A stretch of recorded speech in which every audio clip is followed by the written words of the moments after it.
In the fight for freedom against the Empire, the people from all across the galaxy were called upon to fight. However, as the Alliance grew, so did the objectives, and so did the stakes. The Alliance would soon need a higher quality soldier.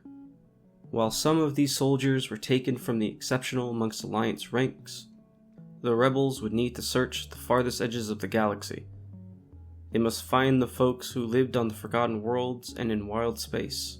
We don't see much of these boys throughout the films, save for the one. However, they formed the backbone of the Alliance army.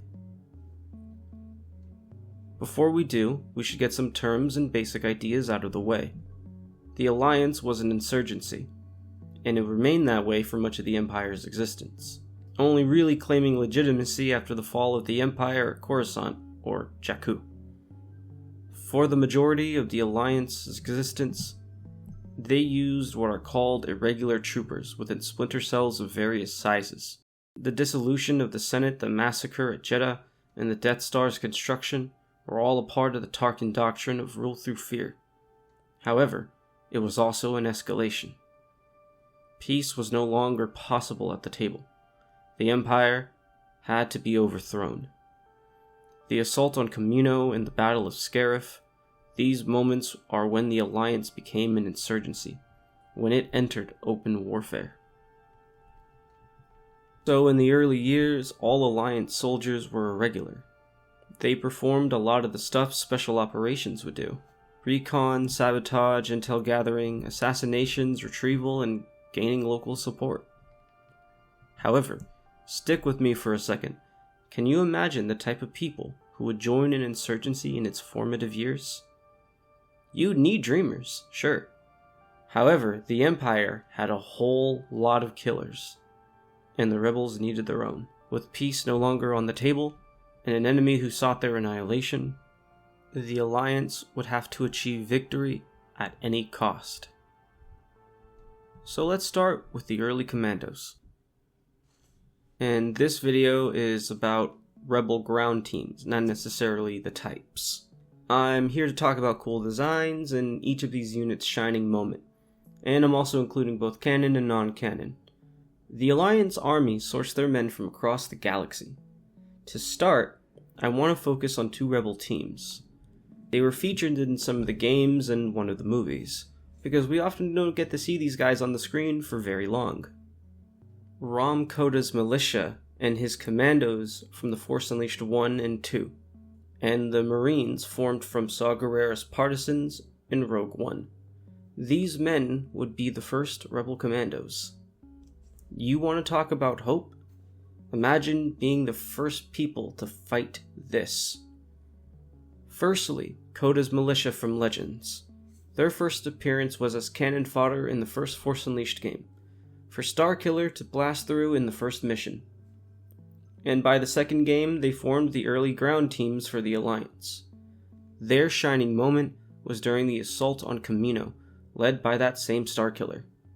Boy, that had to be kinda awkward. They destroyed a cloning facility meant to clone Jedi. They were able to temporarily imprison Darth Vader. Although we don't get much of these boys after the battle, their design is straight up cold. These are the guys you send in to do the wet work.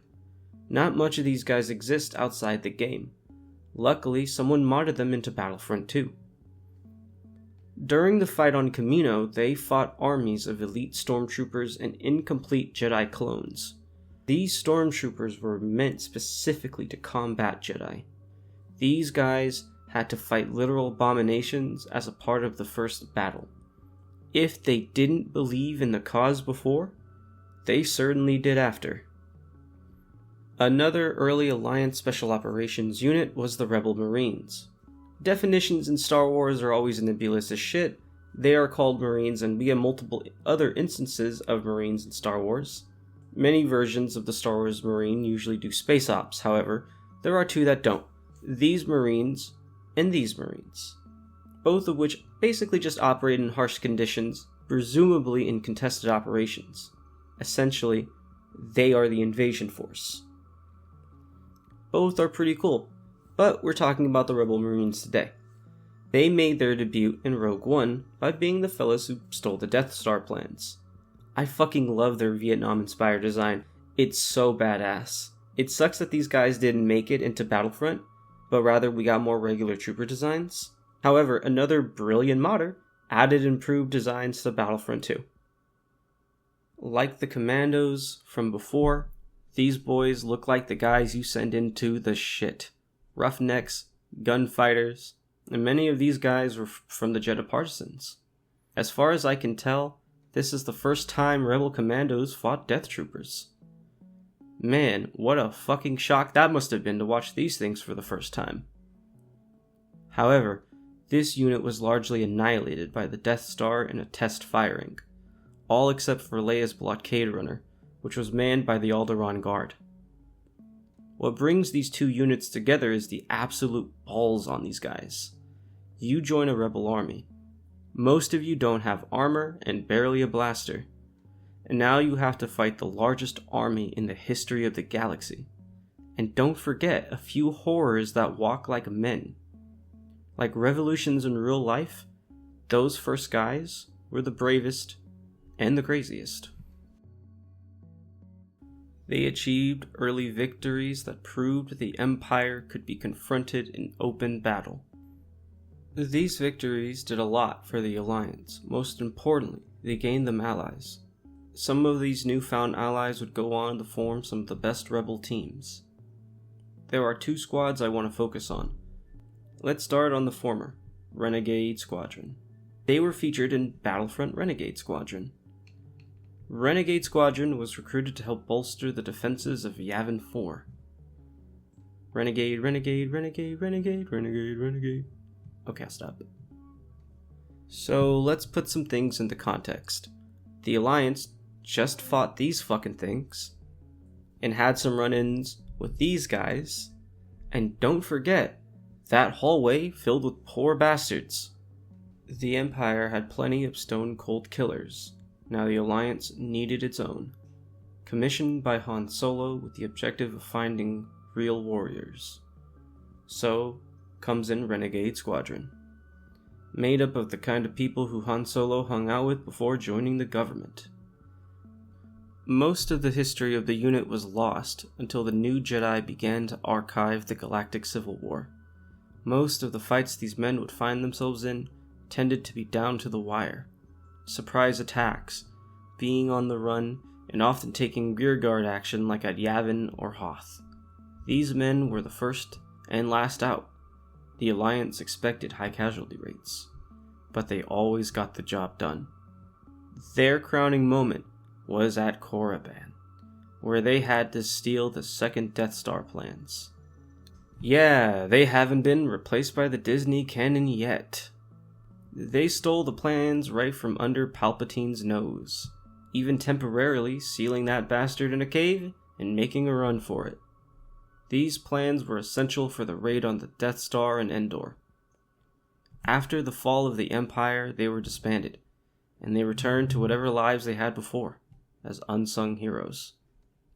Until the Jedi began to archive the history of the war and sought out their leader, Kol Sara. As for the other squad, it was Grey Squadron, featured in Battlefront Elite Squadron. Elite Squadron was supposed to be a larger game. It was supposed to be Battlefront 3, but it got scaled down over time. And such, there are multiple cuts of this game across platforms and even some that are unreleased. So if you wonder where I get this from, it's from across the various cuts and leaks found on the internet. A team of rebels were captured attempting to infiltrate a facility on Geonosis. A clone Jedi, no not that one, would be tasked to save them. And in return, they would swear their allegiance. And hell, I would also want to fight alongside the guy with even a little bit of plot armor. After being freed, they would also act in a similar role to Renegade Squadron. A few things made the unit special. It was under the command of a Jedi, a clone Jedi, named X2. He named the squad after his gene father, Fallon Gray. And it would take time for his powers to be fully realized. However, he bolstered Elite Squadron's effectiveness nonetheless. They would also go on to serve the New Republic, staying around after the war, unlike Renegade Squadron. Their crowning moment was also after the war. After the victory was achieved, the Alliance had to go around the galaxy and crush various warlords and holdouts. As the name X2 might imply, there was an X1. X1 was the bad one, X2 is the good one. The writing in this game is a little fanficky. Anyways, X1 became a Sith Lord, and was able to capture Luke. Luke accepted capture to save his squad, which is in character, but not Giga Chad enough for pre-Disney canon Luke. He does this so he can clone Luke and make a clone army, a new empire. Damn, they really pushed that clone Jedi narrative for these games. Elite Squadron had to put down an enemy with the greatest potential to topple the New Republic, a Sith Lord with a clone army made after Luke. So X2 and Elite Squadron are sent to Mustafar to confront X1 and his holdouts. After a duel between X1 and X2, X2 manages to beat his brother. In a moment pulled right out of Spider-Man, X1 pulls a lightsaber into himself and dies. And the game ends with X2 becoming a Jedi Knight. He declares his and presumably Elite Squadron's commitment to defend the New Republic.